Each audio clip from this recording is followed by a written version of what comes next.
So you can probably tell we're going to be doing the new SSR unit review today for Evertale. And also I got a lot to unpack in this video. We got a lot to talk about. I want to talk about the new changes real quick with the event shops. They upped the rewards. So I want to just go over very briefly the new kind of priority on what you should be focusing on in those shops. Also going to be updating the name of the channel and the branding. And we've got a Discord now. So link in the description down below if you're interested in the Discord server. Hopefully you guys like the new branding, the new name, the new intro and all that. So let's get to it.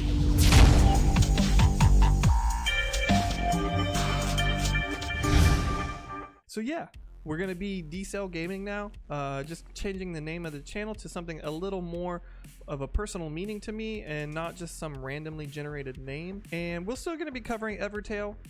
You know, it's to be seen if I'm going to be doing any other games. I probably will at some point in time. Again, link to the Discord down below, and there's also a link to the merch shop that I have opened up now if you guys want to take a look at that. Let me know what you guys think about the channel updates in the comments down below, and let's get right into this. Before I actually start with the unit review on this, I want to go to memories of the past, and I want to look at the shop and just talk to you real quick. One massive change. If you watch my last video, you'll see that I said not to prioritize these limit break character potions. However, they have finally increased it to a total of 60. You can now get 60 limit break potions, which is a no-brainer now.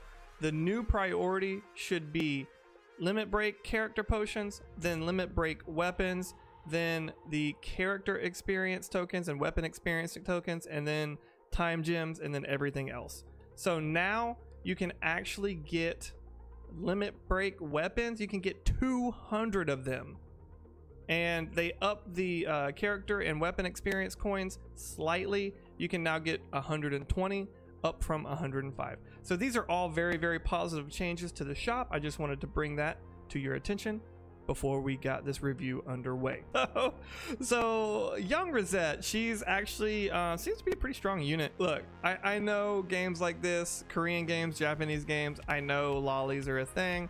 I've made my peace playing gacha games and Korean and Japanese games. For all you Epic 7 players out there, you remember this fiasco.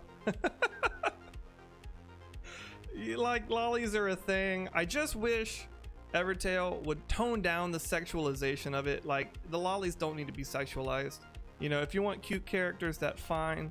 You just stop sexualizing them to a degree. I don't know if you guys remember years back, Terra, the MMO, actually got in trouble for their LN race because of how sexualized they were. I wish they would just tone it down a little bit. Now, as far as the actual unit goes, she looks very, very strong. She has a very high HP stat for an attacking unit.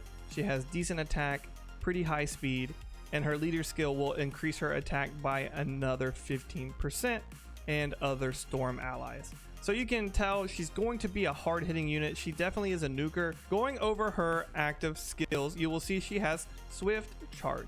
Swift Charge will do 75% damage to one enemy and grant one charge to the user.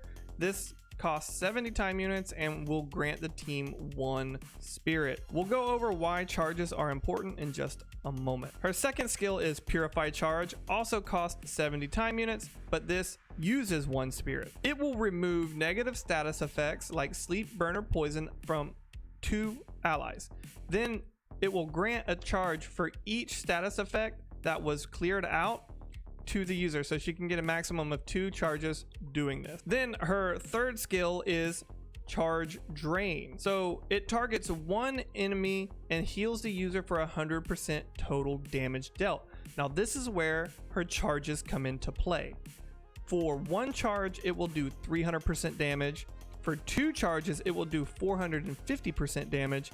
And for 3 charges, it will do a whopping 600% damage.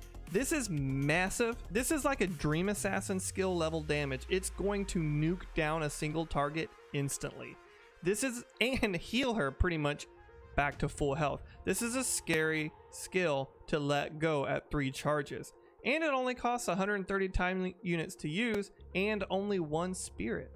So this is going to be a very devastating attack. And just to give a little context to how hard she's going to hit with just 2 charges, Endless Ludmilla and Endless Rizette both do 400% damage on their drain skills. So this is going to be slightly stronger than that already. Her last skill is going to be Stun Flash. So for 50 time units and 2 spirit cost, it will stun an enemy for 100 TU. Now this skill will become locked for 200 time units after it's used, so basically you can use it every 200 time units so long as she is still alive. Now looking at her passives, you'll see she has Hold Ground, so that's pretty standard, we know what that is. She also has Charge Armor. Charge Armor is going to make her survivability really, really high. So basically, as long as she has a charge, she will take only 50% damage. Now, there are ways to get around this, like with Stealth Raid, which ignore damage reduction. However, charged with Anya, she's going to have a very high survivability for most team comps. The remaining part of her passives are Attack, HP, Great Axe Resist, and Great Axe Mastery. So that means she's going to be able to equip both Spears and Great Axes so long as you fully awaken her. Otherwise, she's stuck with Spears, at least for the preferred weapon. So what about the rest of the banners that came with her? Well, I think Kaidoros is a skip. He is a very forgettable unit. Yes, he has poison immunity and regeneration, but that was really helpful like years ago when poison was a thing, and it's not so much a thing now. And Barracks isn't really a great SR either, so there's really no reason, in my opinion, you should summon on this banner. Shiori, she's pretty strong. She is somebody that you could think about, but she's definitely weaker than Young Rizette. Young Rizette's banner at the moment is probably the only one that you really want to be focusing on if you're looking at getting a new unit. Seems like they're trying to introduce more into the stun comps to try to maybe shift the meta a little bit, which is going to be hard to do because burn hard counter stuns. But with a unit like Young Rizette, she's going to have a charge skill, which is going to make her insane in really just about any party. Also, the SR that she comes with, Ian Soldier, actually isn't that bad, especially for a stun team. He has Stun Spark, Survivor's Fury, and Hold Ground. So he's actually not bad in a pinch for an SR character. So overall, I think this banner actually is pretty good. It has a decent SR, it has a decent weapon, and it has a very strong new character. Young Rizette is going to be a very, very strong single target nuker. She will be able to delete units like at will and by herself. She's going to be pretty scary to see in action. All right, so some quick pros and cons for her.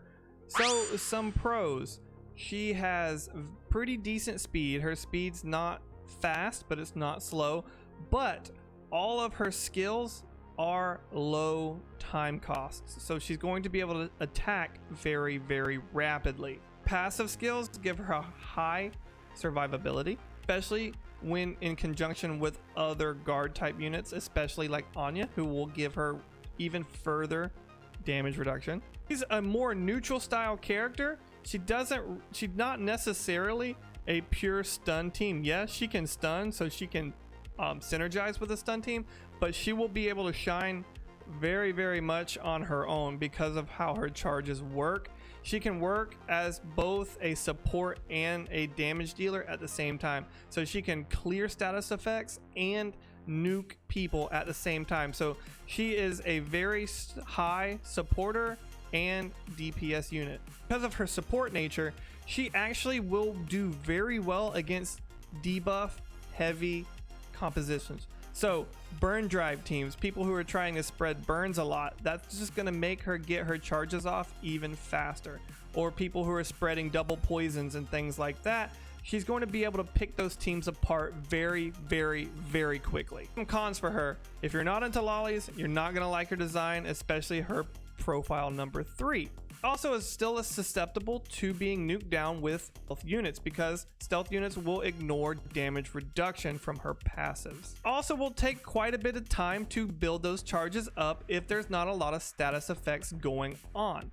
If there's no status effects going on your team, then it's going to take her a minimum of 210 time units to get up to 600% damage, or 140 just to get to that 450%. So you're not going up against very many debuffs. It can take her quite some time to get those charges off. The last con is outside of her charge drain, she doesn't have a consistent way of dealing like real damage, because swift charge will do damage, but it's only going to be 75%, so that's not going to be doing a whole lot of damage. Charge drain is really her only way of doing big damage. So where do I think Rizette fits in with the current state of the game? Well, I think she fits in literally in any team. You can put her in any team just about, and she's going to do well, because she's going to clear debuffs as a supporter, and then she's going to turn around and nuke a single target. She's going to be a very high damaging and a neutral type unit, so she can really slide into any composition that you're trying to build. She obviously will synergize the best with a full stun team, people who have time strike and things like that, because she can also stun bolt, which will actually help her provide more damage for the team, because outside of that, she only has swift strike. So I think somebody with time strike, she will complement very well. She seems like the unit that you can pretty much put in anywhere. She's gonna fit in any team. She's an interesting unit because she actually shines the most against enemy compositions who are spreading lots of status effect. That's where she's gonna really be able to shine, because she can remove poison, burn, and sleep, and then she can turn around and do damage. So really where she shines is going to be how the enemies are set up, not necessarily your composition. So that's what makes her a very interesting unit, because she's not so much dependent on your team setup as she is the enemy's team setup. So that's gonna wrap up today's video, guys. If you enjoyed the video for any reason, consider subscribing to the channel for more content like this in the future. And also, let me know in the comments down below what you think of the channel updates and of the new SSR unit. I would love to discuss that with you guys. And as always, I'll see you next time.